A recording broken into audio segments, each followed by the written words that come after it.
알겠습니다. 풍기잖아요. 네. 그러면 그 탈곡사에 걸맞는 정도로 털어주셔야 돼요. 그러니까요. 예. 근데 요즘 진짜 한 주가 시작되고 3일이 지났는데 뭐 한 주가 다 지나간 것처럼 너무 많은 일들이 또 터져 나오고. 맞습니다. 네. 그렇습니다. 예. 여야 할 거 없이 이 사안들이 막 터지니까 네, 우리나라 정신없습니다. 정치가 진짜 다이나믹해요. 한 일주일 정도 뉴스 공정 안 하고 돌아오잖아요. 네. 무슨 이렇게 사건이 많아지는지. 책 몇 권 읽어야 되지만. 매일매일 있을 때는 그때그때 커버하느라고 그런 생각을 못 하다가 한 일주일 정도 있다가 돌아오면 아니 이렇게 많은 사건이 벌어졌나? 그러니까요. 항상 그래요. 예. 요즘도 만만치 않습니다. 큰 건부터 짚어보자면 우선 보수 진영의 잠재적 후보군 1위 예, 오랫동안 그분이 돌아왔죠. 드디어 입당을 했습니다. 네. 입당. 아직 출마하겠다는 얘기는 안 했는데 여의도에서는 다들 출마하는 걸로 알고 있죠. 네, 뭐 입당 자체도 하나의 뉴스이기 때문에 뉴스를 좀 쪼개서 발표하는 것이 아닌가. 아, 그런 면도 있을 수 있겠네요. 네, 뭐 언론에 2번 나올 거 한 번에 다 털 일은 없잖아요. 그래서 호기심도 불러일으키고 네, 기대감도 네. 불러일으키고 네. 하는 거야 마는 거야. 그러죠. 근데 사실 전당대회에 출마하지 않을 거면 네. 지금 시점에 입당할 이유는 없었겠죠. 맞- 충분히 그런- 신비주의 더 하다가 나중에 맞습니다. 막판에 뭐 대선 출마를 할 수도 있었던 건데. 그렇게들 다들 여의도에서는 생각하고 있어요. 네네. 좀 다른 해석도 있긴 있습니다. 어제 이제 바른미래당 하태경 최고위원이 나와서 네. 그런 가능성도 있지만 또 한편으로는 황교안 전 총리의 본관이 창원항시 근거는 좀 창원항시. 예, 근거는 좀 약하다고 보는데 창원항시인데다가 창원에서 검사장을 한 경력이 있기 때문에 하필 4월 그 창원에 보궐선거. 예, 노회찬 네. 전 대표의 지역구였기 때문에 네. 여기 출마 가능성도 없는 게 아니다. 이런 그것 얘기를 때문에 해서. 입당했다. 그러니까요. 우리 하태경 의원님의 주특기입니다. 아무데나 갖다 붙이는 거. 일단 아무데나 갖다 붙여놓고 보는 거. 그게 이제 그 기술이 극대화됐던 것이 김일성 가면이죠. 그러니까 하태경 의원은 그렇게 생각 안 하실 것 같긴 합니다만 대표님이 보시기는 그렇다. 갖다 붙인 거다. 뭐 본관이 어디냐라는 걸로 연고를 따져서 출마를 하면요. 전국 어디든 출마 못할 곳이 없습니다. 특히 이 검사 출신들은 전국 안 가는 곳이 그러니까 없어요. 뺑뺑 도시잖아요. 네. 네. 그래서 그 가능성은 높지 않다고 보시는 거죠?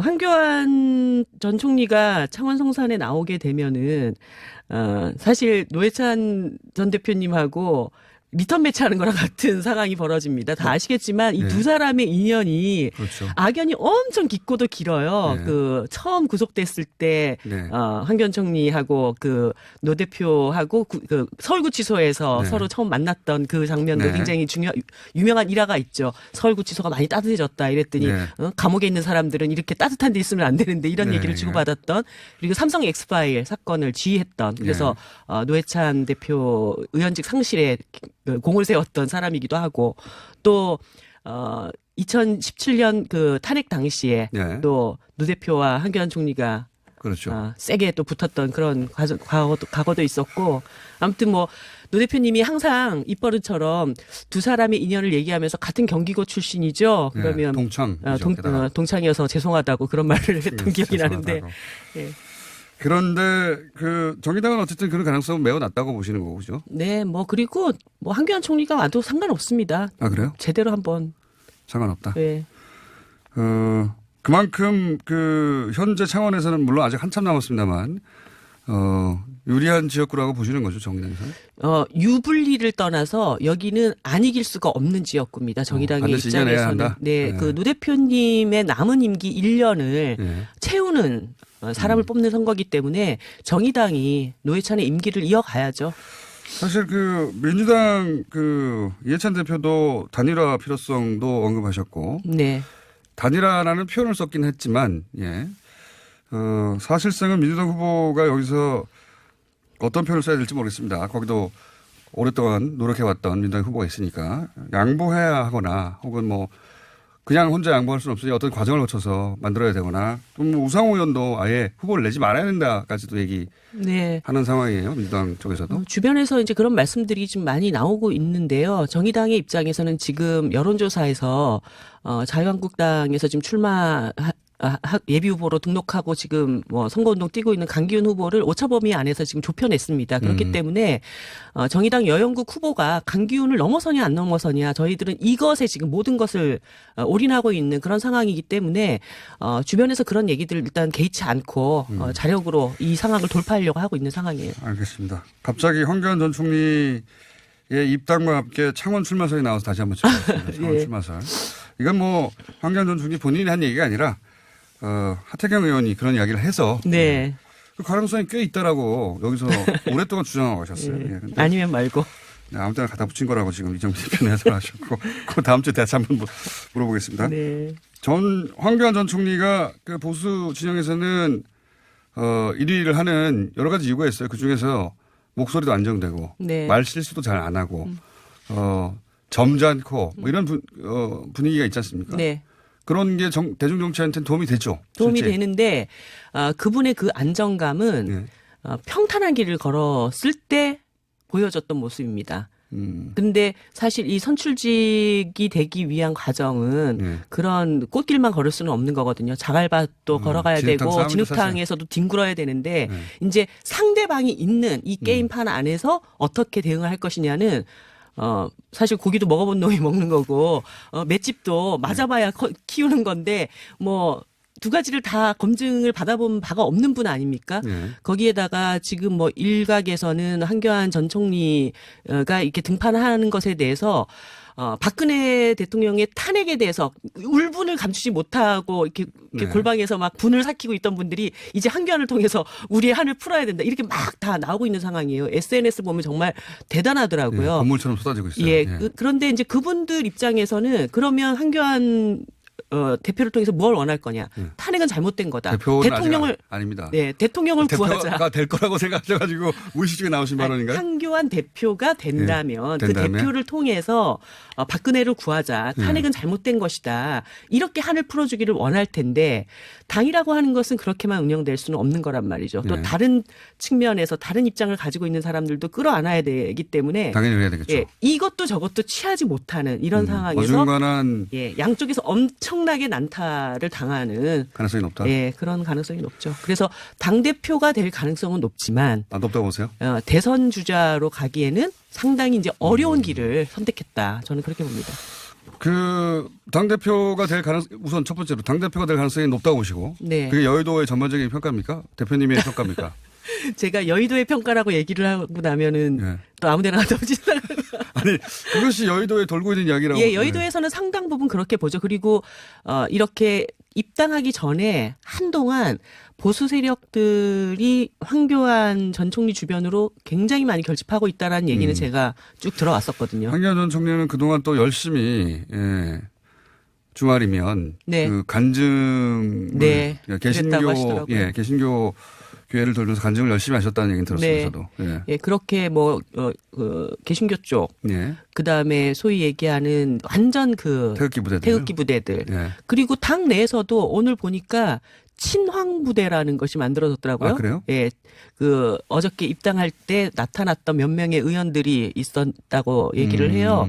보니까는 대부분 친박계. 예, 뭐 죠 박완수, 예. 그다음에 뭐 추경호 의원 이런 분들도 그 자리에 있었고 제가 지금 뛰고 있는 예. 인천 연수을의 민경욱 의원도 결국 이제 친박 대변인으로서 다시 그 황교안 총리 측근으로 다시 이렇게 결합하는. 이게 반기문 시즌2냐 아니면 이해찬 전 총리냐. 네. 이해찬 전 총리는 물론 대선에서는 마지막에 두 번 다 아깝게 지긴 했습니다. 네. 이해찬 전 총리 입장에서 보자면. 하지만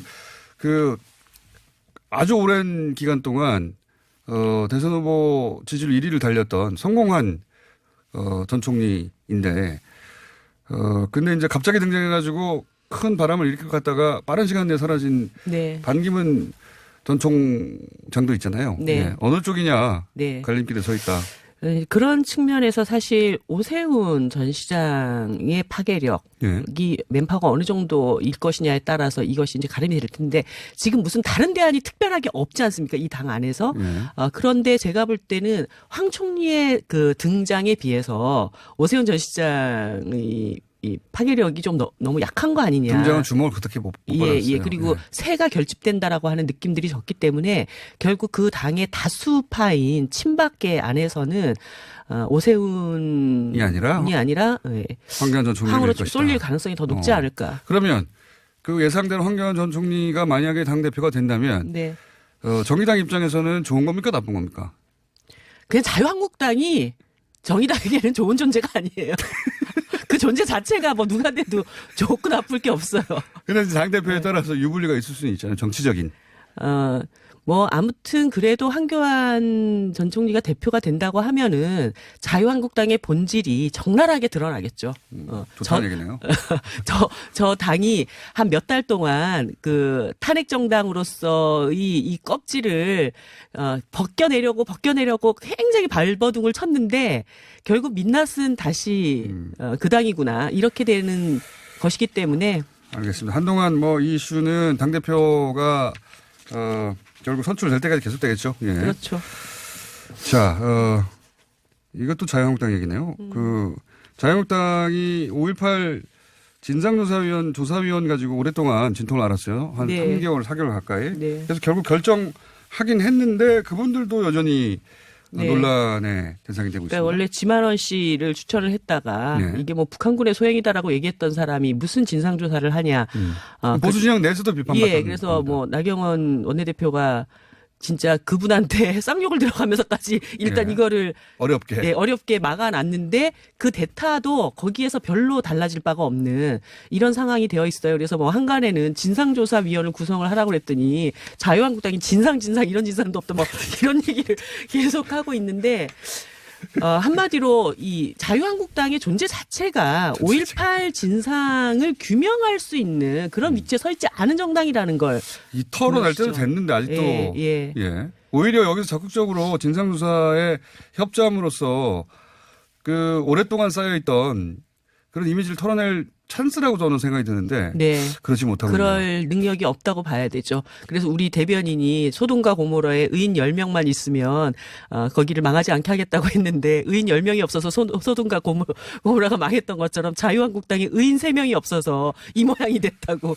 그런 네. 얘기가 나옵니다.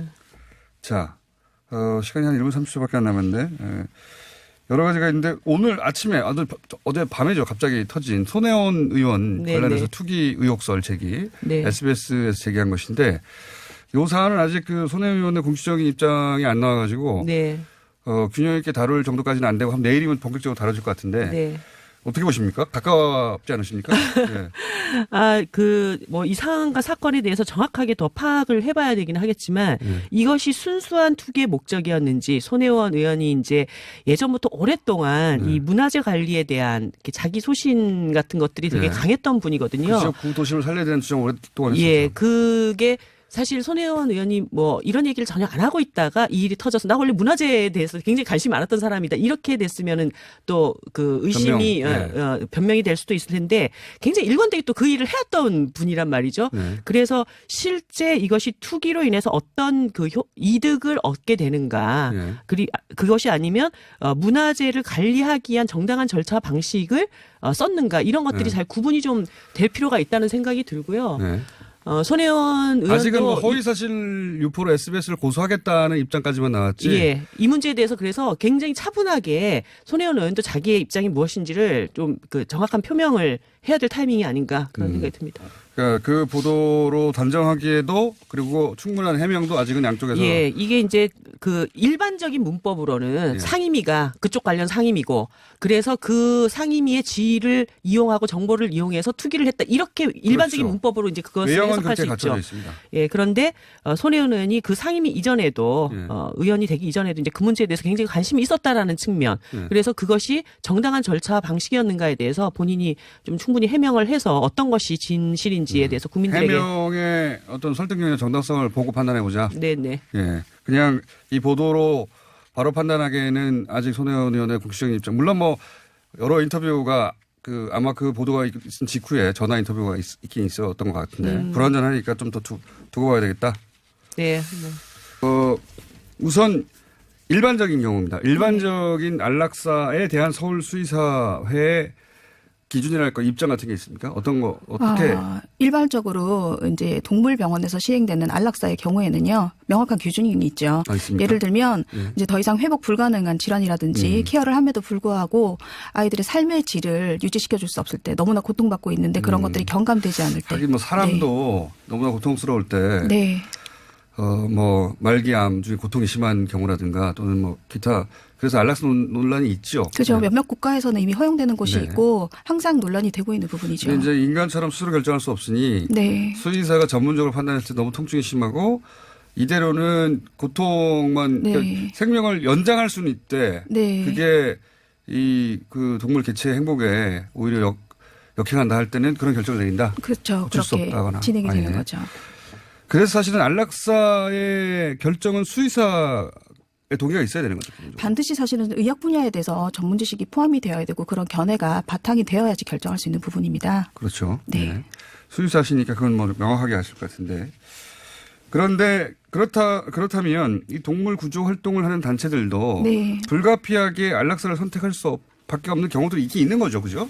네, 독일에 같이 이렇게 정말 국가에서 지원을 해서 운영이 잘 되고 있는 몇 개 나라를 제외하고는요. 예. 근데 그런 경우에도 이제 고통이나 질병으로 인한 경우에는 예외 사항이 아니지만 어쨌든 건강하고 생존을 유지할 수 있는 그런 아이들 대상으로 실행이 되지 않죠. 근데 이번 사건과 같은 경우에는 왜 문제가 되는 겁니까? 예, 그게 제일 문제인데요. 안락사라고 하는 것은 정말 이렇게 보호소에서 수용 한계가 있는데 그런 아이들 대상으로 어떻게 계속 유지할 수 없는 상황에서 불가피하게 발생할 수도 있는 문제인데요.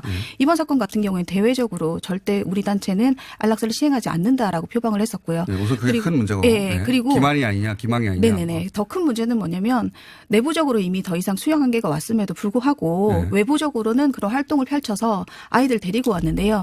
이미 활동을 나가기 이전부터 이 아이들은 정말 더 이상 수용할 수 없다는 것이 밝혀져 있었기 때문에 결국에는 안락사를 전제로 하고 데리고 온 것이 아니냐. 그럼 이러한 상황들이 정말 구조를 하기 위한 과정이냐 아니면 퍼포먼스에 지나지 않느냐. 이게 논란이 되고 있는 거죠. 그러니까 수용할 수 없어서 불가피하다는 해명도 네. 그 납득하기 어려운 것이 이미 그 상황을 예견됐는데도 구조를 한 거 그렇죠. 아니냐. 그러면 이미- 구조할 때 이미 안락사를 염두에 둔 거 아니냐. 네네. 내부적으로 이미 많은 반대가 있었고요. 그런 사실 그 단체가 지금 이런 문제가 터졌다고 해서 그런 보호 활동을 하셨던 모든 분들이 나쁜 분들은 아니잖아요. 내부적으로도 반대 의견이 정말 많았음에도 불구하고 이것들이 진행되었다고 하는 것은 이미 그러한 것을 염두에 두고 안락사라는 것을 염두에 두고 이 아이들은 갈 곳이 없다는 걸 알고 있었음에도 그러니까 불구하고 지금 우리가 구조할 형편이 네. 안 된다는 네네. 내부 의견이 있었음에도 진행했던 것은 네. 머릿속에 안락사를 해결하면 된다라는 게 있지 않았느냐. 그래서 해결이라고 하기에는 그렇지만 정말 슬픈 얘기지만 어쨌거나 간에 지금 외부적으로는 정말 안락사 없는 단체. 근데 내부적으로는 이렇게 진행할 수 밖에 없었던 그런 문제가 지금 겹쳐 있는 거죠. 그 방금 독일 같은 경우 예를 들었는데 네. 그러면 이제 그 이 동물 보호소들 중에 그러니까 뭐 미국이든 유럽도 보면 네. 안락사가 분명히 있긴 있어요. 네네. 불가피한 아까도 말씀하신 뭐 질병의 경우나 네.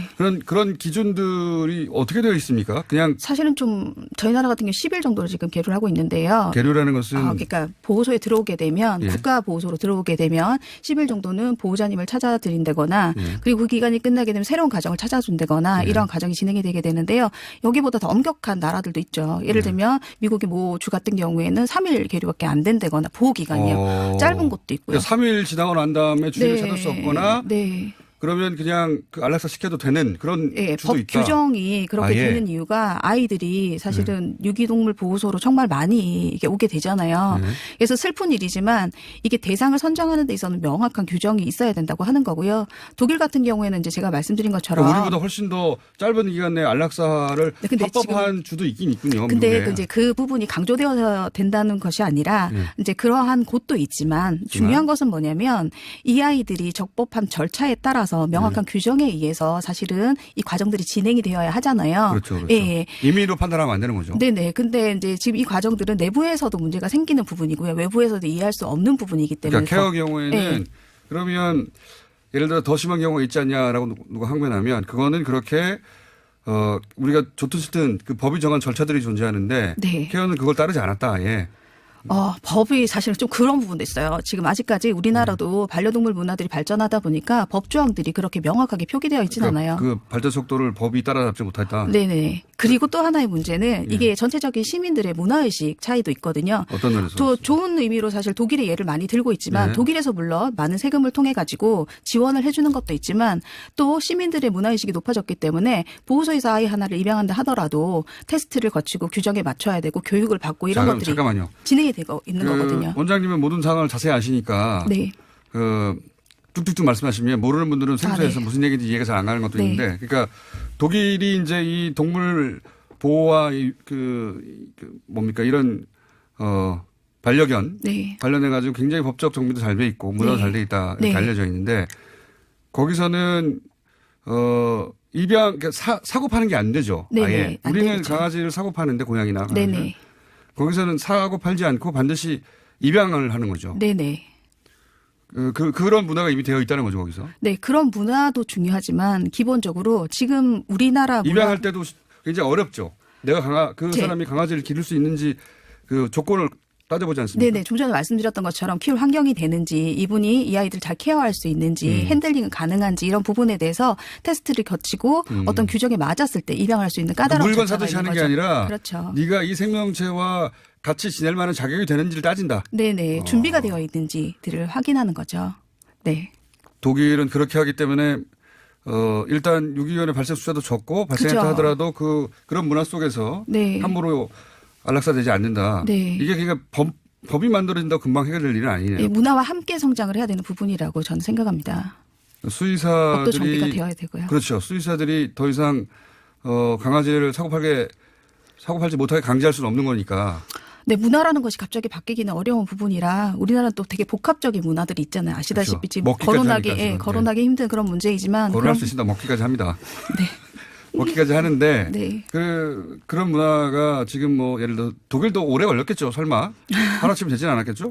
모든 문화들이 급속히 발달을 하지는 않겠지만 우리나라 반려 문화들이 좀 급속히 자리 잡다 보니까 법적인 것도 아직 문화적인 것도 함께 만들어가고 있는 과정이라고 둘 보시면 다 될 것 해결돼야 같습니다. 되는 겁니다. 이제 케어의 케이스만 네. 집중하지 말고 그럼 네. 어떻게 하면 이런 일이 다시 반복되지 않게 할 거냐. 결국은 법도 정비돼야 되고 문화도 바뀌어야 된다. 네. 어려운 일이네요. 쉬운 일은 아니지만 꼭 가야 될 길이겠죠. 동물 복지와 함께 사람의 복지가 같이 연결되어 있는 부분이기 때문에 같이 가야 할 길이라고 생각하고요. 동물 복지와 사람의 복지는 어떻게 연결되어 있습니까? 연결이 되어 있죠. 왜냐하면 지금 보시면은 반려동물들이 우리 강아지 공장들 되게 문제가 많았잖아요. 네. 분양샵에서 입양이 되고.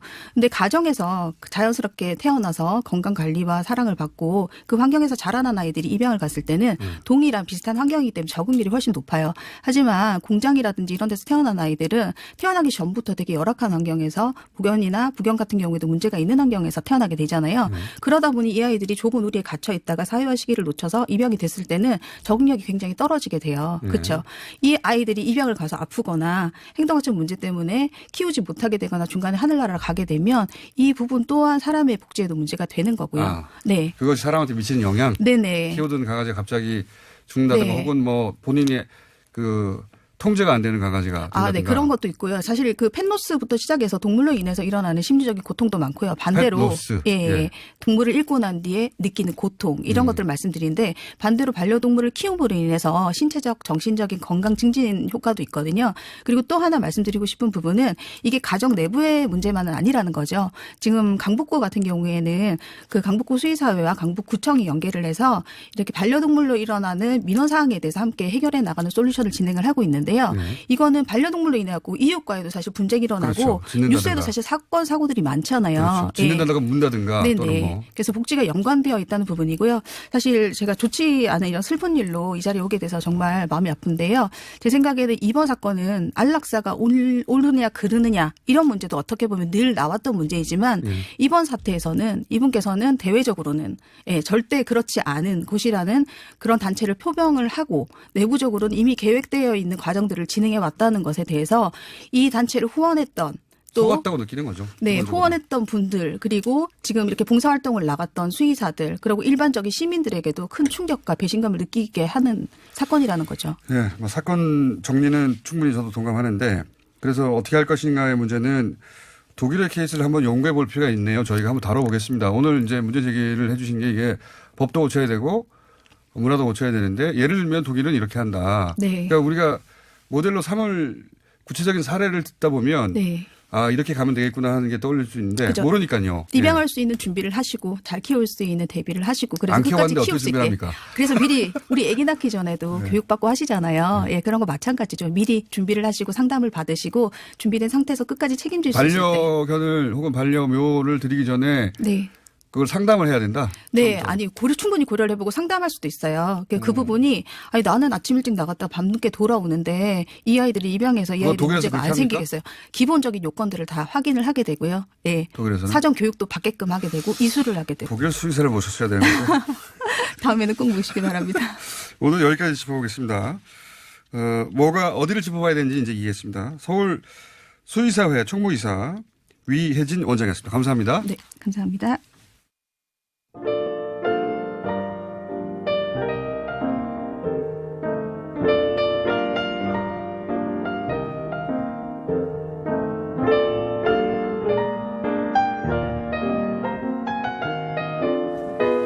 자, 불친절한 AS. 김지현 박사님 반갑다는 문자 많이 왔습니다. 알고 봤더니 김지현 박사님 옆에 영어 방송이 TBS에 또 있어요. 예, 끝나자마자 거기 가서 한 번에 두 탕을 뛰고 가셨다고. 예. 최경영 기자님에 대한 문자도 많이 왔네요. 예, 조목조목 말씀도 잘하시고 전달력도 좋고 KBS의 주진우다. 여기까지 하겠습니다.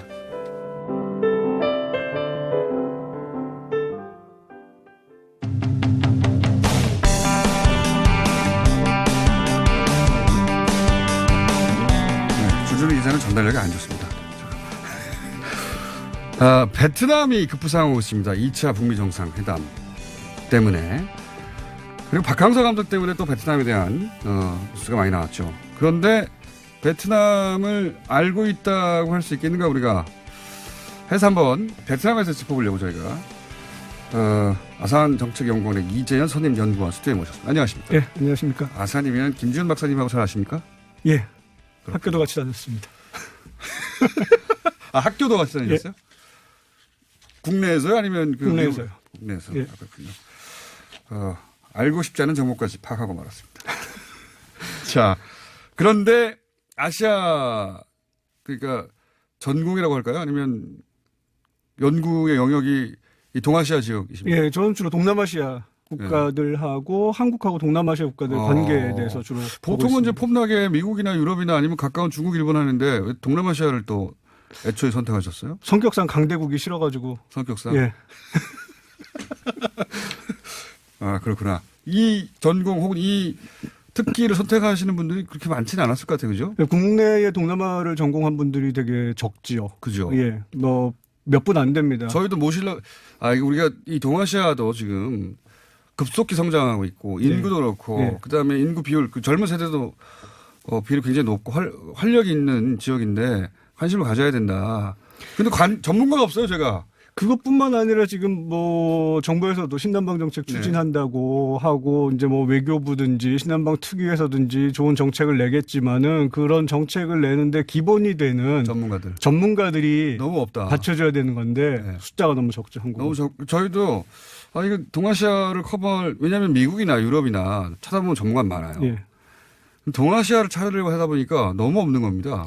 어렵게 찾았어요. 실제로 우리나라의 동남아 전문가라고 할 수 있는 분들이 한 100여 분이 안 되거든요. 제가 알기로는. 다 합쳐서. 예. 전국에. 모든 전공을 통틀어 가지고.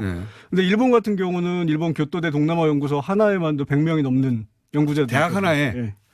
근데 제가 그것부터 여쭤볼게요. 베트남 얘기하기 전에 우리는 잘 못 느끼는데 사실 동아시아 많은 국가들이 그 태평양 전쟁 이전에 일본의 식민 지배를 받던 곳이거든요. 예. 그러니까 우리 상식으로는 굉장히 이미지가 안 좋을 것 같은데, 근데 우리나라보다 훨씬 더 이미지가 좋고 신뢰할 수 있는 국가 1위예요. 예. 미국보다도 유럽보다도 일반적으로 우리가 신뢰도가 높은 국가들보다 훨씬 높은 압도적인 1위예요, 일본이.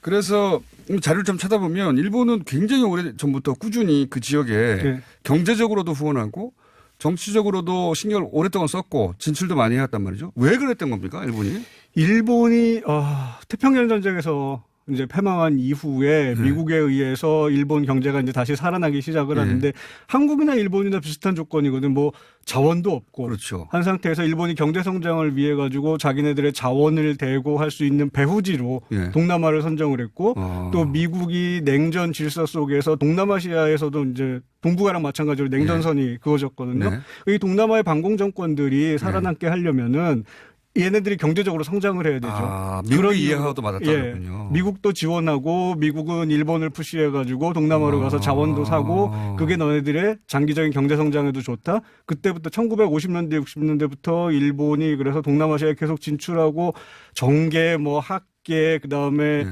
동남아 국가의 군 이런 쪽으로 침투해 들어갔죠. 그리고 경제 성장을 한 이후에는 ODA 꾸준하게 공여를 하고 동남아의 학생들 데려다가 일본에서 교육을 시키고 아무 조건 없이 그럼 이 학생들이 이제 뭐 학위를 받고 자기네 나라로 돌아가면 고위 관료로 들어가고 대학으로 들어가고 그럼 제자들 또 그런 사이클을 일본으로 보내고 만들어냈군요. 그러니까 우리나라도 그런 거를 하고 있기는 한데 예. 장기적인 관점이 필요한 거죠. 20년, 30년 동안 길게 내다보고 지원을 해야 그런 효과가 나타나는데 한국은 좀 단기적이죠. 그게. 동아시아의 그러니까 관료 우리 외교부나 우리 정부를 구성하는 공무원들 중에 미국 여파가 많잖아요. 그렇죠. 그러니까 미국이 전 세계를 상대로 한 것을 일본은 동남아 상대로 한 것이군요. 예. 그래서 결국은 우리 특히 외교부 같은 경우에 외교부뿐만 아니라 관료들 중에 유학한 사람들이 친미 성향이 너무 심하다 이런 비판이 많았는데 동남아는 이게 친일적인 성향을 가진 관료들도 많고 이미 예.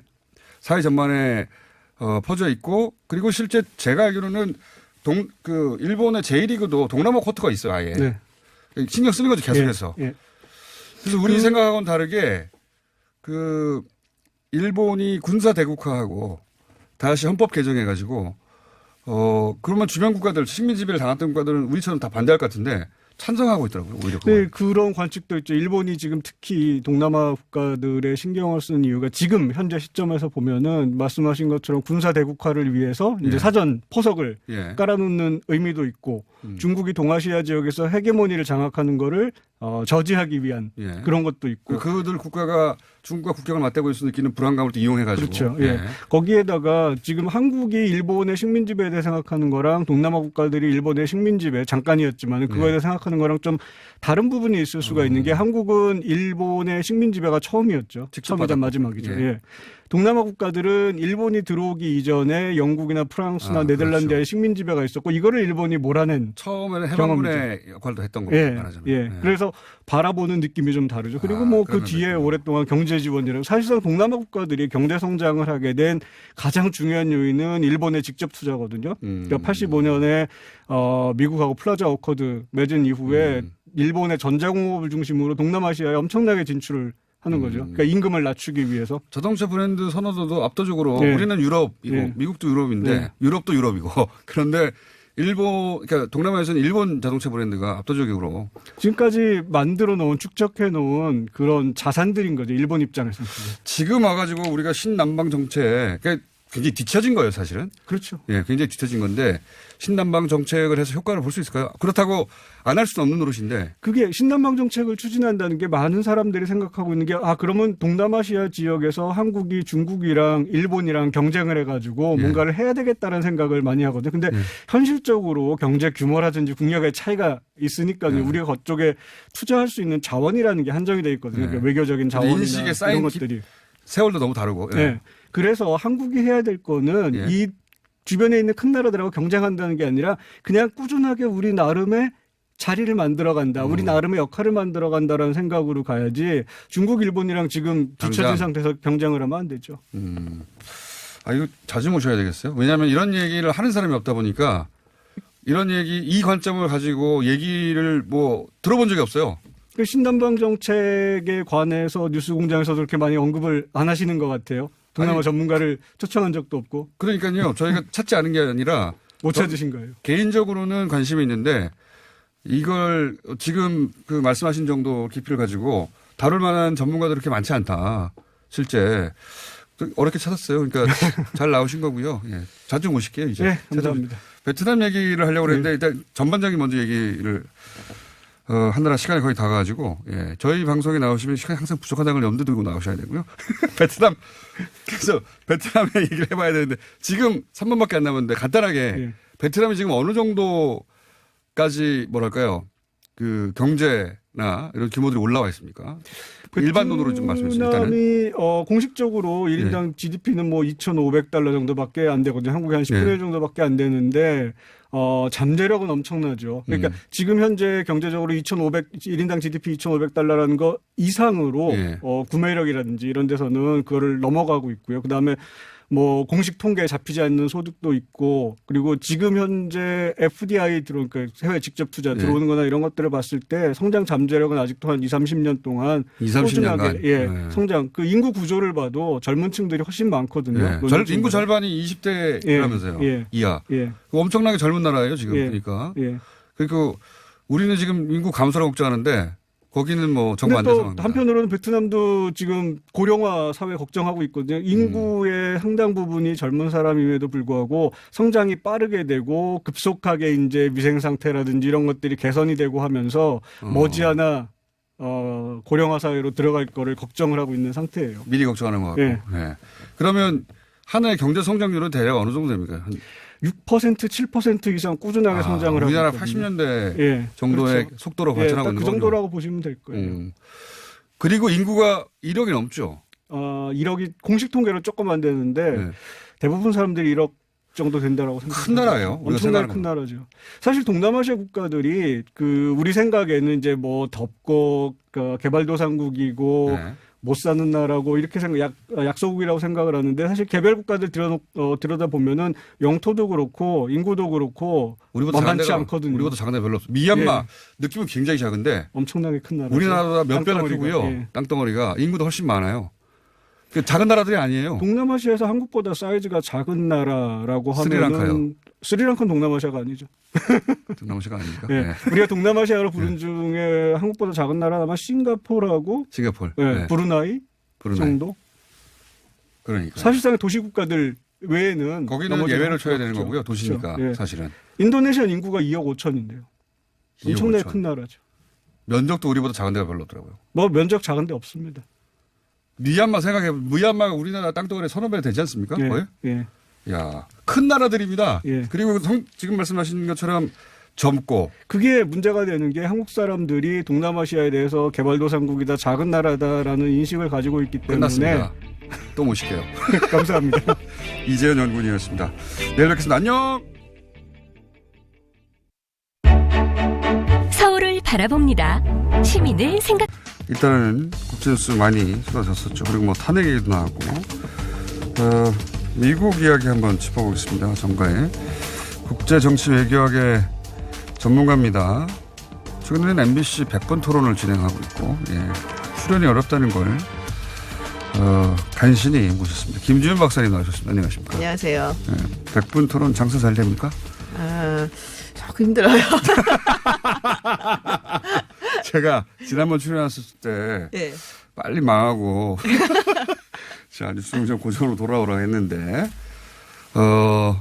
그렇게 시청률이 많이 나오지는 않는군요. 시간대가 그렇게 시간대가 너무 늦고 일단 시간대가 몇 시예요?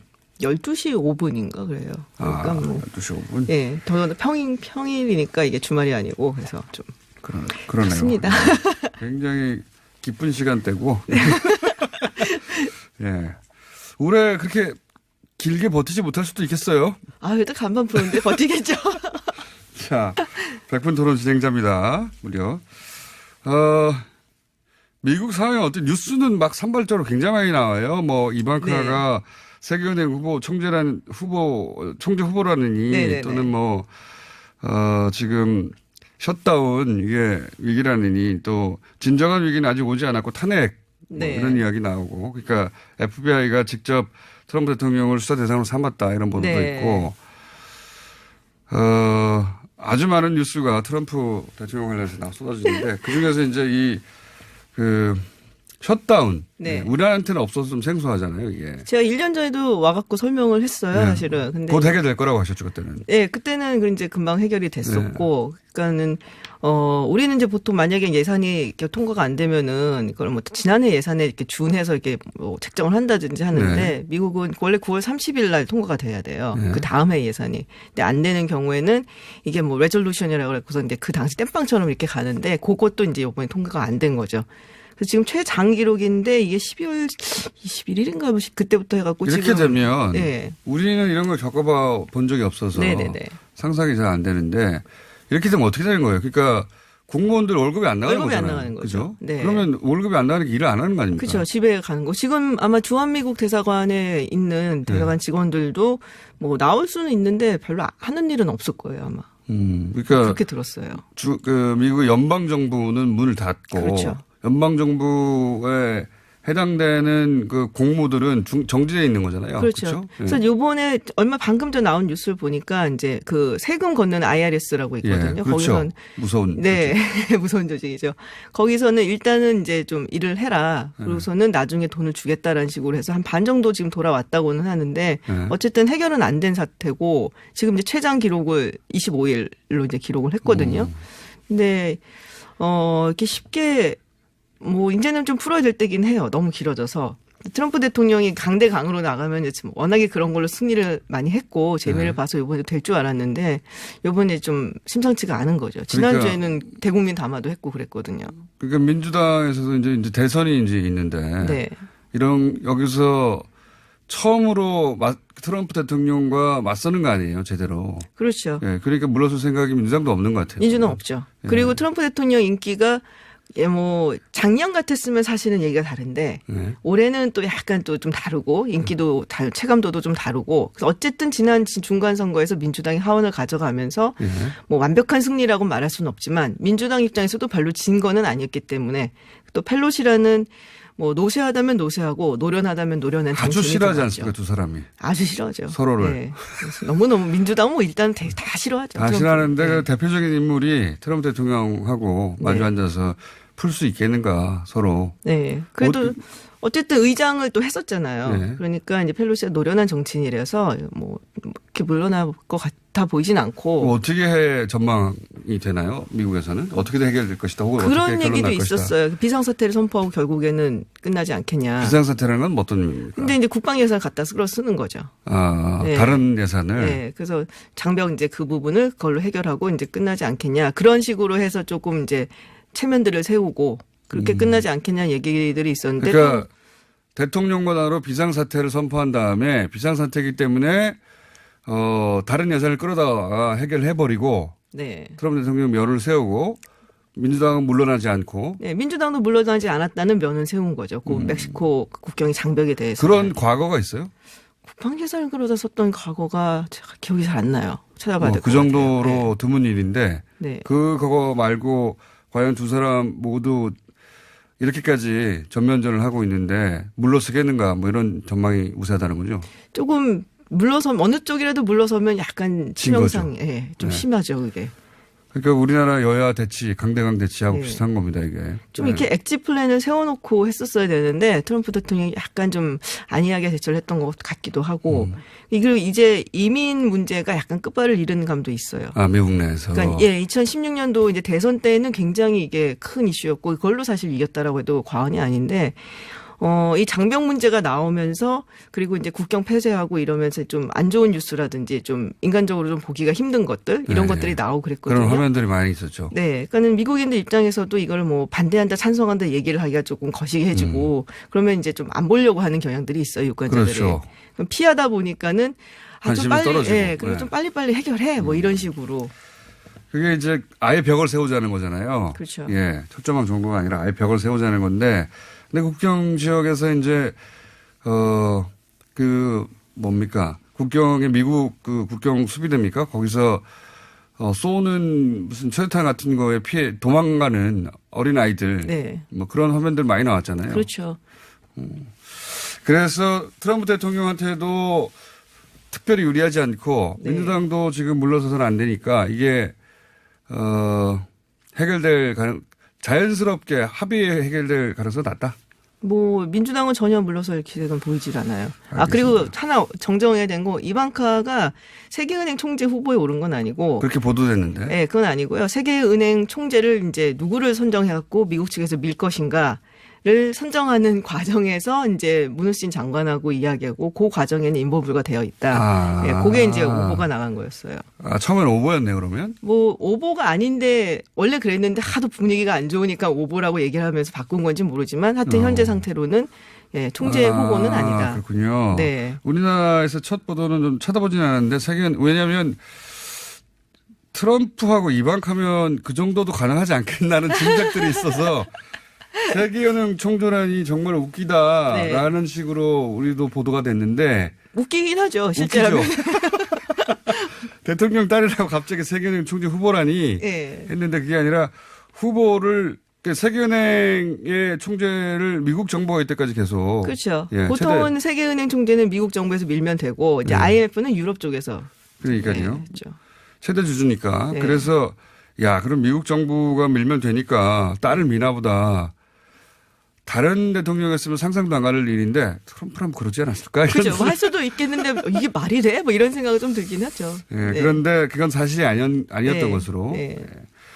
그래도 총재를 정하는 위원회에 이방카 갔다는 것도 웃기긴 그것도 좀 합니다. 이상하긴 한데 네, 웃기긴 뭐 합니다. 변명거리는 그거예요. 일단은 문우신 장관하고 굉장히 일을 많이 했고 작년인가 재작년에 그 이방카가 그 여성 사업가들을 위한 펀드 뭐 이런 거를 그 월드뱅크 그 세계은행에서 했던 적이 있어요. 그래서 김용 총재하고 이제 뭐 일도 좀 했다라고 네. 하는데 뭐 그거 갖고서는 사실은 그 위원회에 들어갔다는 것도 좀 무식긴 하지만 하여튼 그게 뭐 대학관 측의 설명이고요. 이방카가 정치의 뜻이 있고 네. 최초의 미국 여성 대통령이 되고자 한다 이런 야망이 있다는 건 네.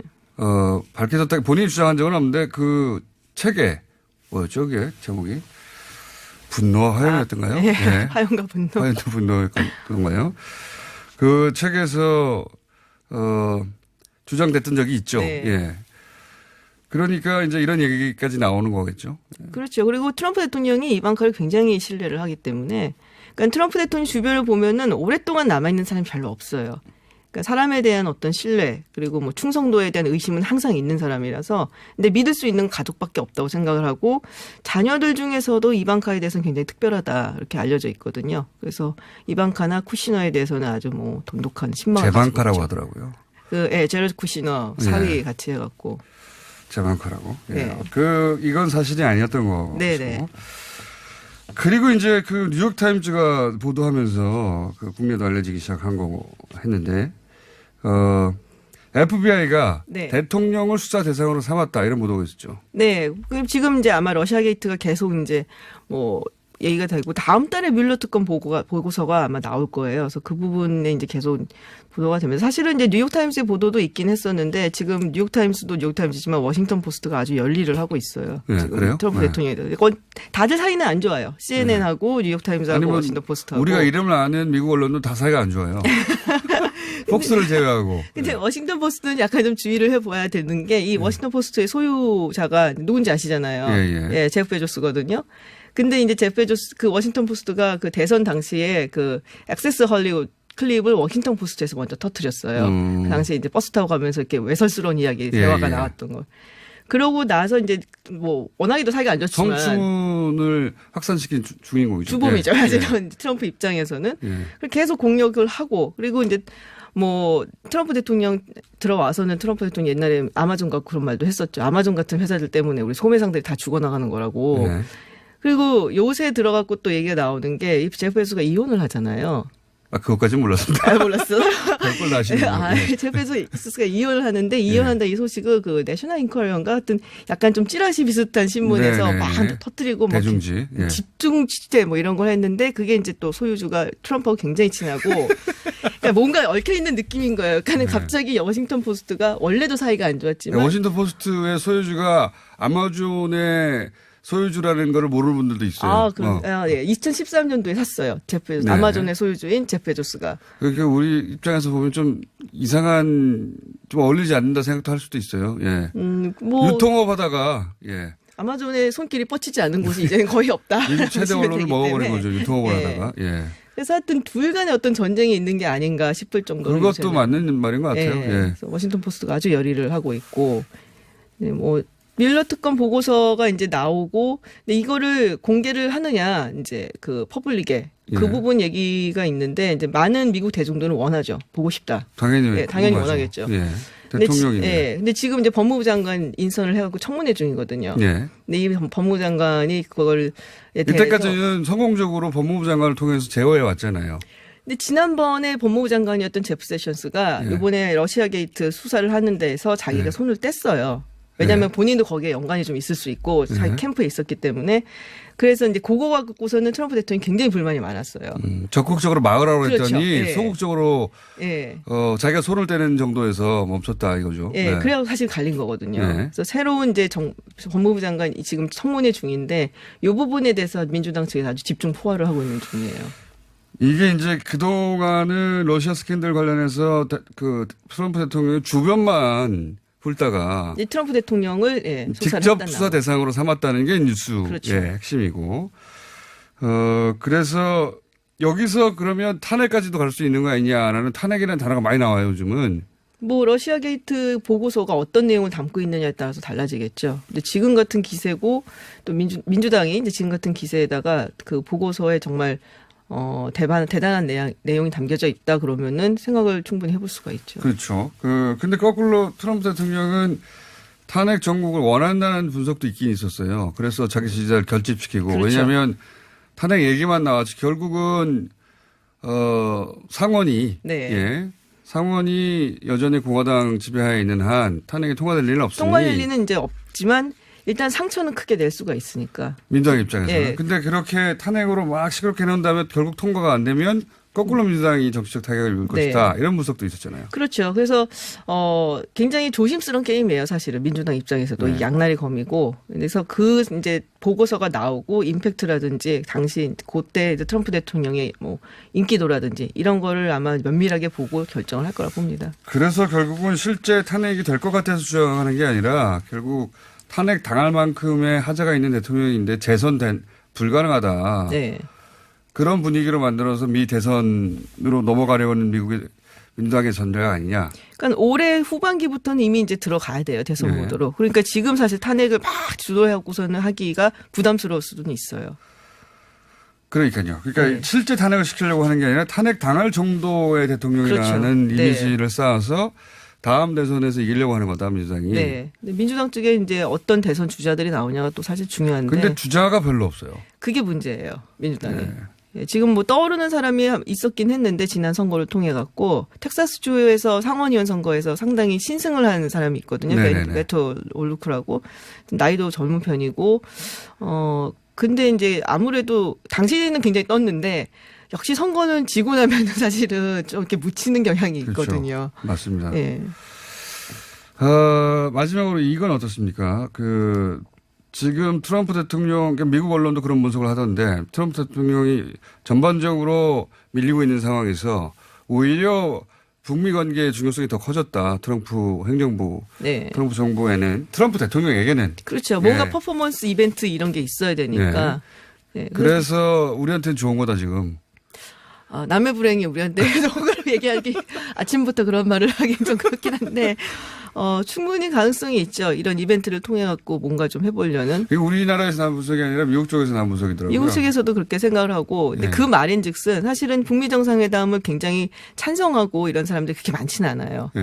그러니까 조심해야 된다는 의미도 있을 수도 미국 있고요. 주요 언론들은 그렇죠. 네. 근데 그래서 그 성과를 제대로 전달해주지 않을 가능성도 높다. 또 이번에도.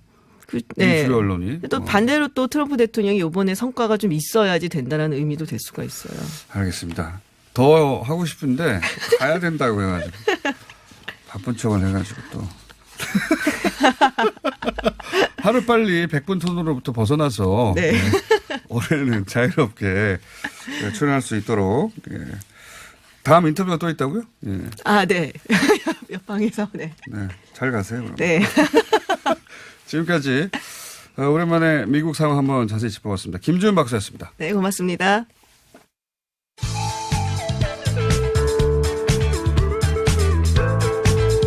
뉴스의 깊이가 다릅니다. 최고의 뉴스 생산자 김어준입니다.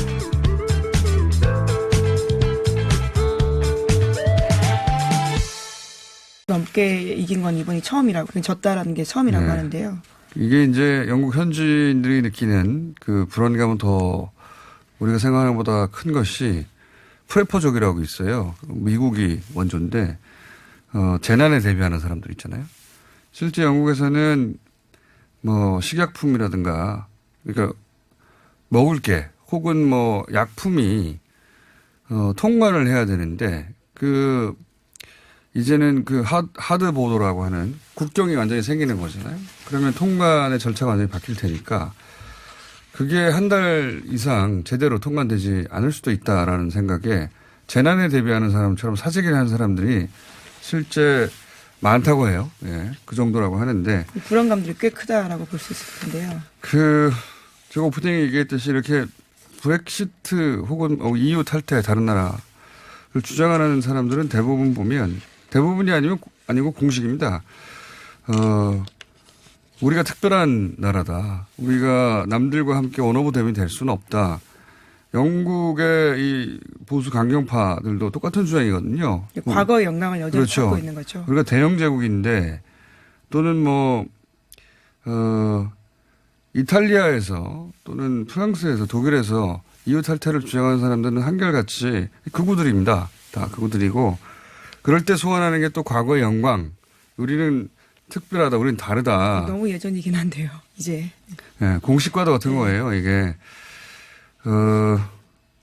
근데 이제 우리 보수 우파가 이 소환하는 건 보통 박정희에서 딱 멈추고 구호는 반공 정도에서 멈추거든요. 다른 데서 몇천 년 더 끌어오고 그런데 우리는 몇십 년에서 딱 그칩니다. 로마 막 소환하고 그러는데 우리가 지금 단군 고구려 막 나와야 되는 거거든요. 그게 반드시 옳다는 게 아니라 이게 보수파의 공식 같은 거고 머릿속에 우리가 특별하고 각별하다는 인식을 드러낼 때 그런 주장을 하는 건데 근데 이제 이 보수파라면서 남의 나라 국기를 흔들고 남의 나라 영광을 대신 말하고 그러면서 그 보수파라면서 일제시대 남의 나라 지배를 당했던 시대를 미화하거나 정당화하거나 이런 논리를 말하는 거는 이게 전혀 안 맞는 거거든요. 네, 굉장히 민망한 상황인 거죠. 최근에는 심지어 이스라엘 국기까지도 광화문 광장에 등장했습니다. 공식이 안 맞아요. 전혀 다른 나라에. 그래서 저는 이 친일이나 반공이 보수의 자리를 대신 차지하고 보수 노릇을 해왔다라는 주장들, 지적들이 있는데 이건 그 보수 진영에서 새겨들어야 되는 겁니다. 실제 소환하는 과거라는 게 어디 거기서 멈추냐 항상. 개인적으로 우리의 보수파가 이 문제 제대로 정리하지 않으면 계속해서 그런 지적, 가짜 보수라는 소리를 듣게 된다. 특히 태극기 흔드는 분들 그런 생각을 저는 사실 이 브렉시트 국제적으로 큰 뉴스인데 하필이면 EU를 주장하는 사람들이 다 그 부류이기 때문에 그 생각이 났습니다. 네. 이 뉴스는 이제 그 이후의 뉴스가 더 커지겠죠. 예. 어떻게 될 것인지. 우리나라에도 직간접으로 영향을 미쳐서 계속 국제 뉴스로 나올 거라고 봅니다. 네. 네, 당장 정부 불신임안 제출하겠다라고 노동당에서는 밝히고 있고요. 그것이 통과하게 되면 조기 총선까지 열리게 된다라고 합니다. 그렇죠. 그리고 나서 만약에 노동당이 집권하게 되면 이제 또다시 국민투표를 할 수도 있는 거죠. 예. 하여튼 한치 앞을 영국은 내다볼 수 없는 상황이고 이 사안은 여러 가지로 굉장히 상징적인 사건이라 저희가 앞으로도 별도로 다뤄보겠습니다.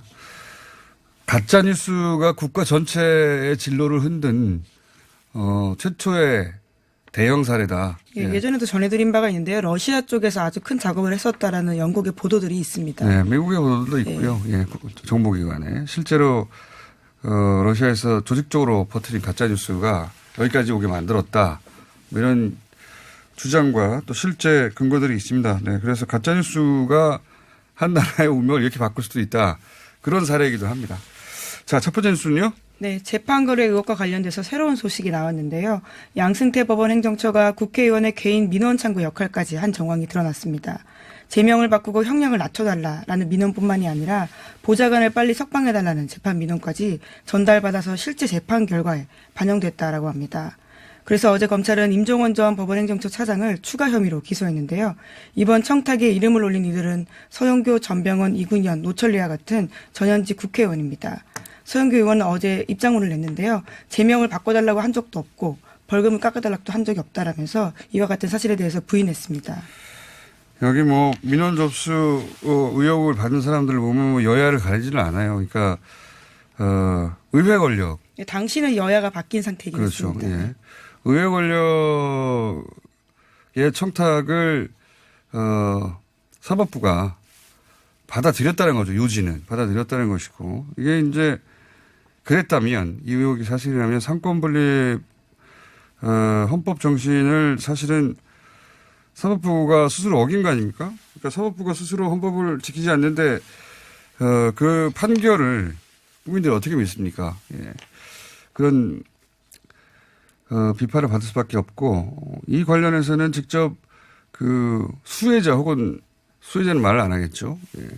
피해자라고 할 만한 의원 중에 최민희 전 의원도 있어요. 사실은 본인은 이런 소위 이제 청탁 혹은 뭐 정치적 압력이나 청와대의 지시에 의해서 불리한 판결을 받았다라고 예전에 받은 것 같다라는 주장을 했었는데 그 근거를 이번에 찾을 수 있을지도 모르겠네요. 예. 네, 과거에는 사실 친증으로만 존재했던 것들이 이번에 굉장히 많이 증거로 드러나고 있기 때문에요. 그 또한 추가 고소를 한다라면 밝혀질 수도 있지 않을까 싶기도 하고요. 알겠습니다. 자, 다음 순요. 네, 미국 CNN이 트럼프 대통령의 친서가 지난 주말 사이에 인편으로 김정은 위원장에게 전달됐다라고 보도했습니다.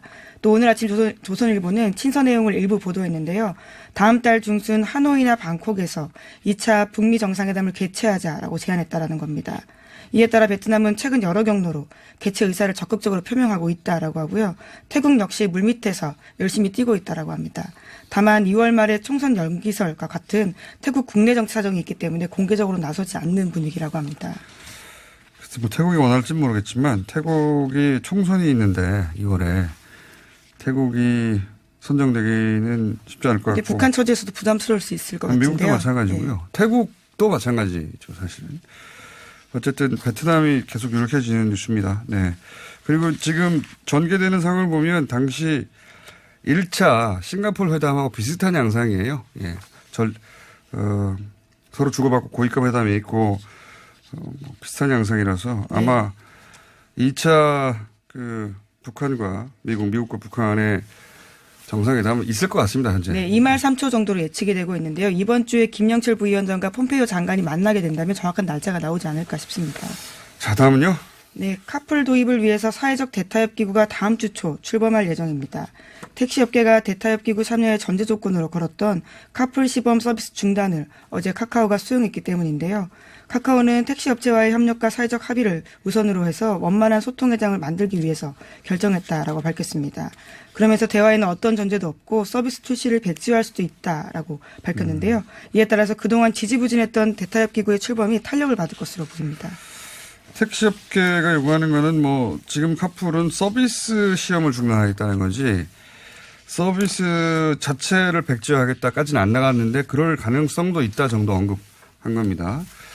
근데 이제 저는 그 답답한 측면도 있는 것이 저는 카풀 서비스를 위협으로 여기는 건 택시업계에서 당연한데 그렇다고 지금 상황이 좋은 건 아니니까 지금 상황 그대로 유지하면서 택시업계가 그동안 오랫동안 구조적으로 고질적으로 가지고 있던 어려움들 뭐 월급제라든가 하는 산업특금 특히나 문제였었는데요. 그런 문제를 해결하겠다고 들면 동력이 그렇게 크지 않거든요. 그러니까 카풀 서비스를 지렛대 삼아서 과거에 원했던 오래된 희망사항들을 해결하는 동력으로 삼는 것도 하나의 전략일 수 있겠다 싶은데 물론 꼭 그래야 한다는 게 아니라 그것도 하나의 전략일 수 있겠다 싶은데 이 전략은 없는 것 같아서 테이블에.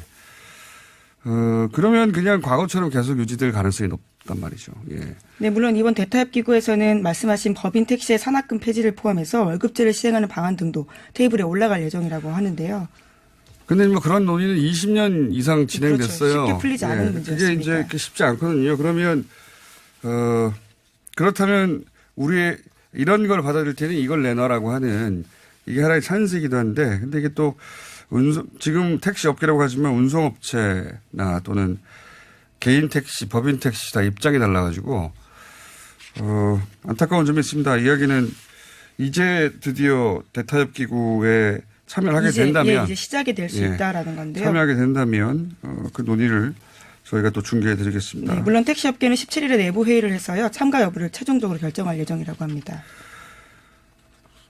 그렇군요. 자, 다음은요. 네, 미세먼지가 심해진 원인이 탈원전 정책 때문이다라는 일각의 주장이 있는데요.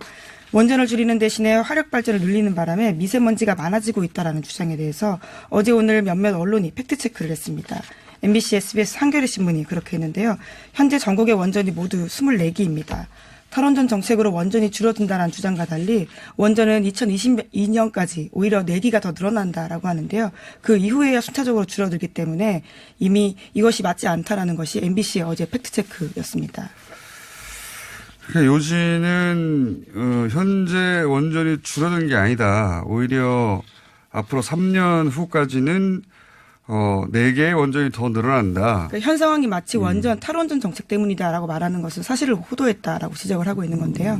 그리고 그 사이에 화력 발전이 더 늘어나지도 않았고, 그러니까 미세먼지가 탈원전 정책 때문이라는 주장들이 나오고 있긴 하죠. 예. 그러니까 여야 모두 나오고 있는 상황입니다. 그렇죠. 예, 송영길 의원도 이 주장을 하고 있고. 어제 나경원 원내대표도 같은. 야당에서는 오래전부터 이런 유사한 주장을 해왔고, 그리고 원전 업계에서야 기본적으로 이런 걸 하나의 찬스로 볼 수 있죠. 미세먼지에 대한 불안감과 불편함이 크니까요. 예, 그게 다 원전 때문이라고 주장 일부 있는데 그건 사실이 아니다라는 팩트체크였고요.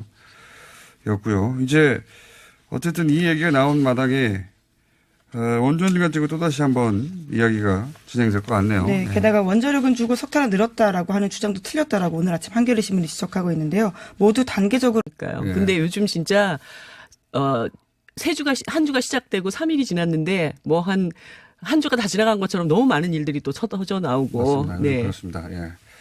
여야 할 거 없이 이 사안들이 막 터지니까 네, 우리나라 정신없습니다. 정치가 진짜 다이나믹해요. 한 일주일 정도 뉴스 공정 안 하고 돌아오잖아요. 네. 무슨 이렇게 사건이 많이 벌어졌는지. 책 몇 권 읽어야 되지만.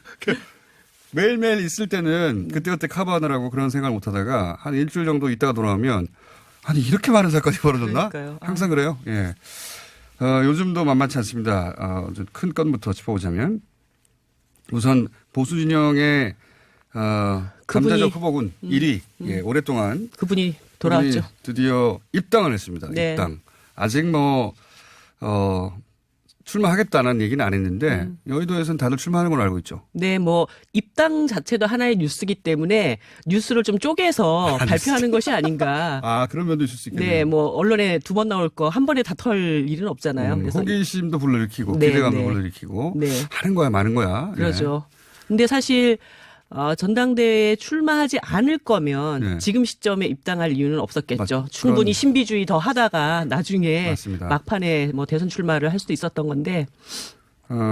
그렇게들 다들 여의도에서는 생각하고 있어요. 네네. 좀 다른 해석도 있긴 있습니다. 어제 이제 바른미래당 하태경 최고위원이 나와서 네. 그런 가능성도 있지만 또 한편으로는 황교안 전 총리의 본관이 창원항시 근거는 좀 창원항시. 예, 근거는 좀 약하다고 보는데 창원항시인데다가 창원에서 검사장을 한 경력이 있기 때문에 하필 4월 그 창원에 보궐선거. 예, 노회찬 네. 전 대표의 지역구였기 때문에 네. 여기 출마 가능성도 없는 게 아니다. 이런 그것 얘기를 때문에 했어요. 입당했다. 우리 그러니까요. 하태경 의원님의 주특기입니다. 아무데나 갖다 붙이는 거. 일단 아무데나 갖다 붙여놓고 보는 거. 그게 이제 그 기술이 극대화됐던 것이 김일성 가면이죠. 그러니까 하태경 의원은 그렇게 생각 안 하실 것 같긴 합니다만 대표님이 보시기는 그렇다. 갖다 붙인 거다. 뭐 본관이 어디냐라는 걸로 연고를 따져서 출마를 하면요.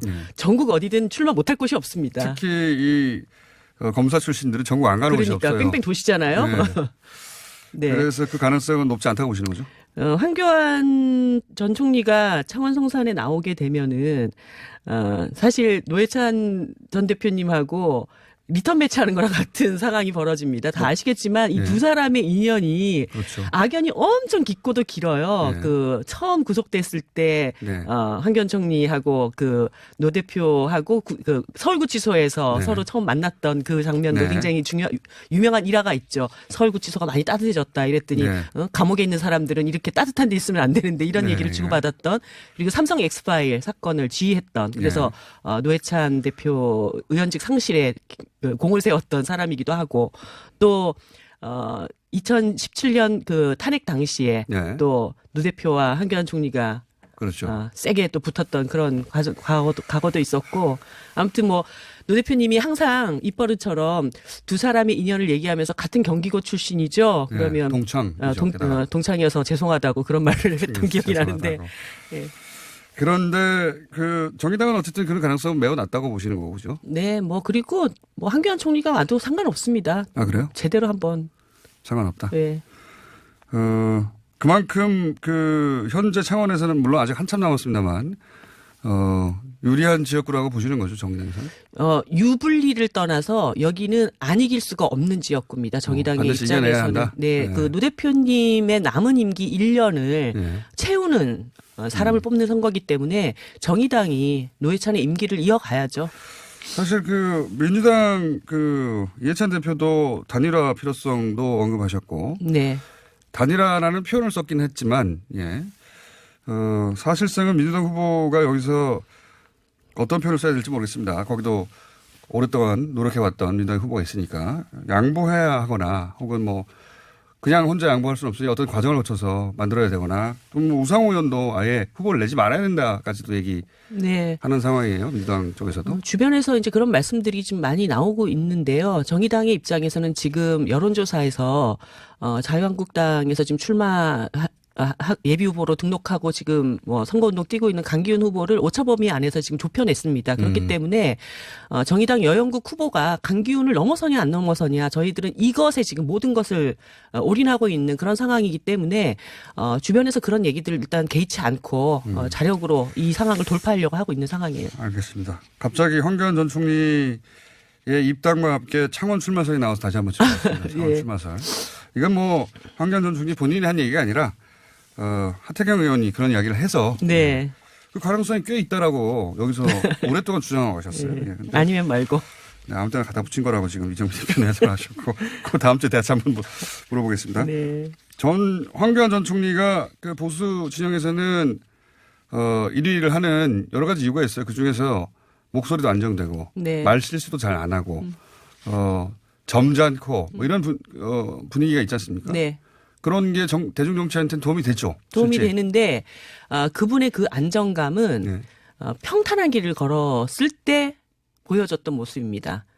근데 사실 이 선출직이 되기 위한 과정은 네. 그런 꽃길만 걸을 수는 없는 거거든요. 자갈밭도 걸어가야 진흙탕 되고 싸움이죠, 진흙탕에서도 뒹굴어야 되는데 네. 이제 상대방이 있는 이 게임판 안에서 어떻게 대응을 할 것이냐는 사실 고기도 먹어본 놈이 먹는 거고 맷집도 맞아봐야 키우는 건데 뭐 두 가지를 다 검증을 받아본 바가 없는 분 아닙니까? 네. 거기에다가 지금 뭐 일각에서는 한교안 전 총리가 이렇게 등판하는 것에 대해서 박근혜 대통령의 탄핵에 대해서 울분을 감추지 못하고 이렇게 네. 골방에서 막 분을 삭히고 있던 분들이 이제 한교안을 통해서 우리의 한을 풀어야 된다. 이렇게 막 다 나오고 있는 상황이에요. SNS 보면 정말 대단하더라고요. 네, 건물처럼 쏟아지고 있어요. 예. 예. 그런데 이제 그분들 입장에서는 그러면 한교안 대표를 통해서 뭘 원할 거냐. 탄핵은 잘못된 거다. 대표는 대통령을 아닙니다. 네, 대통령을 구하자. 대표가 될 거라고 생각하셔가지고 무의식중에 나오신 발언인가요? 한교안 대표가 된다면 네, 그 된다면? 대표를 통해서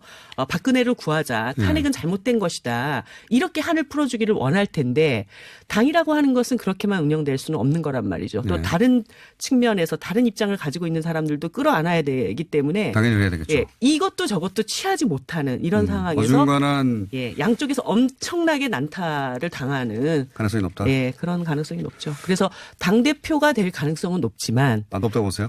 대선 주자로 가기에는 상당히 이제 어려운 길을 선택했다. 저는 그렇게 봅니다. 그 당대표가 될 가능성 우선 첫 번째로 당대표가 될 가능성이 높다고 보시고 네. 그게 여의도의 전반적인 평가입니까? 대표님의 평가입니까? 제가 여의도의 평가라고 얘기를 하고 나면은 예. 또 아무데나 가다 오지 아니 그것이 여의도에 돌고 있는 이야기라고. 예, 여의도에서는 상당 부분 그렇게 보죠. 그리고 이렇게 입당하기 전에 한동안 보수 세력들이 황교안 전 총리 주변으로 굉장히 많이 결집하고 있다라는 얘기는 제가 쭉 들어왔었거든요. 황교안 전 총리는 그동안 또 열심히 주말이면 네. 그 간증 네. 그랬다고 하시더라고요. 개신교 교회를 돌면서 간증을 열심히 하셨다는 얘기는 들었어요. 네. 저도. 예. 예, 그렇게 뭐 개신교 쪽, 예. 그다음에 소위 얘기하는 완전 그 태극기 부대들. 예. 그리고 당 내에서도 오늘 보니까 친황 부대라는 것이 만들어졌더라고요. 아, 그래요? 예. 그 어저께 입당할 때 나타났던 몇 명의 의원들이 있었다고 얘기를 해요.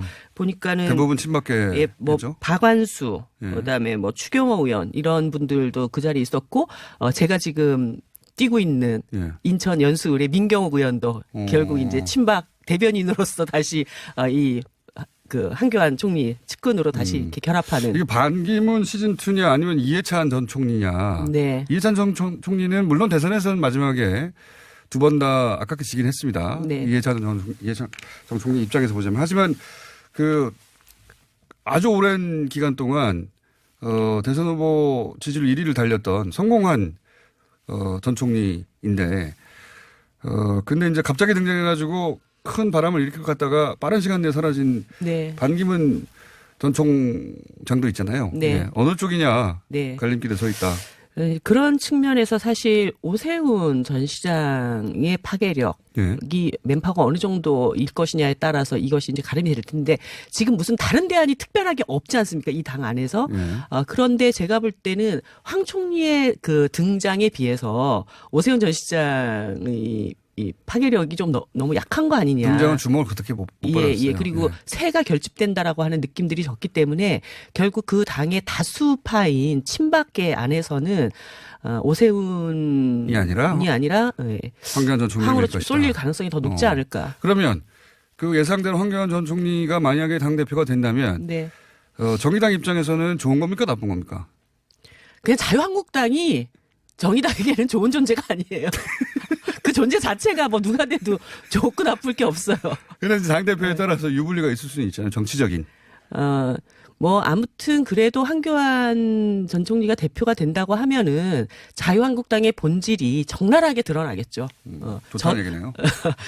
저 당이 한 몇 달 동안 그 탄핵 정당으로서의 이 껍질을 벗겨내려고 굉장히 발버둥을 쳤는데 결국 민낯은 다시 그 당이구나 이렇게 되는 것이기 때문에.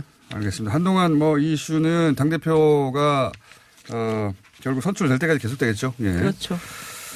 자, 이것도 자유한국당 얘기네요. 그 자유한국당이 5.18 진상조사위원 조사위원 가지고 오랫동안 진통을 앓았어요. 한 네. 3개월, 4개월 가까이. 네. 그래서 결국 결정하긴 했는데 그분들도 여전히 네. 논란의 대상이 되고 그러니까 있습니다. 원래 지만원 씨를 추천을 했다가 네. 이게 뭐 북한군의 소행이다라고 얘기했던 사람이 무슨 진상조사를 하냐.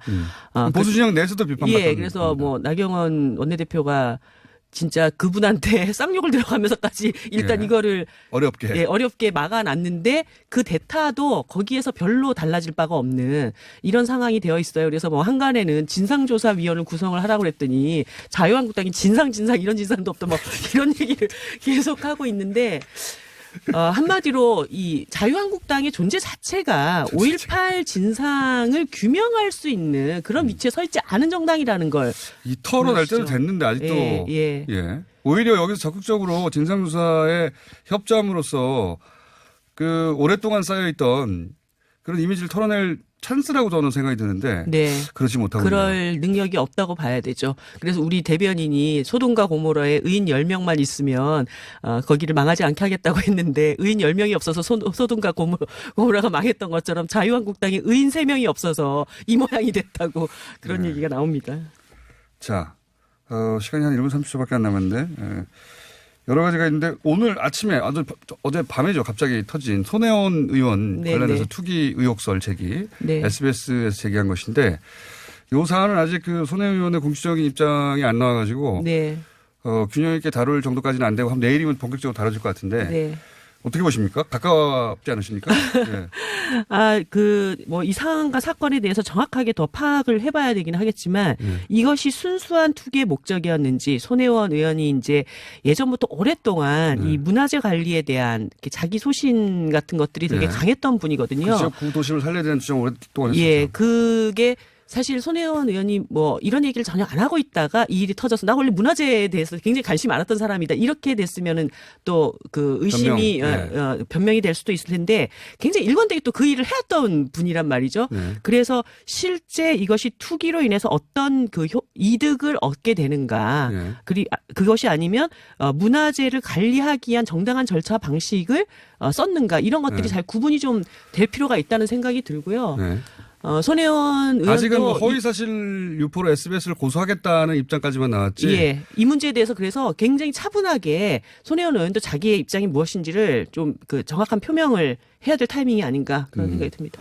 그러니까 그 보도로 단정하기에도 그리고 충분한 해명도 아직은 양쪽에서. 예, 이게 이제 그 일반적인 문법으로는 상임위가 그쪽 관련 상임위고 그래서 그 상임위의 지위를 이용하고 정보를 이용해서 투기를 했다. 이렇게 일반적인 그렇죠. 문법으로 이제 그것을 외형은 해석할 수 그렇게 갖춰져 있죠. 있습니다. 예, 그런데 손혜원 의원이 그 상임위 이전에도 의원이 되기 이전에도 이제 그 문제에 대해서 굉장히 관심이 있었다라는 측면. 그래서 그것이 정당한 절차 방식이었는가에 대해서 본인이 좀 충분히 해명을 해서 어떤 것이 진실인지에 대해서 국민들에게 해명의 어떤 설득력이나 정당성을 보고 판단해 보자. 네네. 예, 그냥 이 보도로 바로 판단하기에는 아직 손혜원 의원의 공식적인 입장. 물론 뭐 여러 인터뷰가 아마 그 보도가 있은 직후에 전화 인터뷰가 있긴 있었던 것 같은데 불완전하니까 좀 더 두고 봐야 되겠다. 네. 그렇습니까? 지켜보겠습니다. 일단. 지켜보겠습니까? 예, 알겠습니다.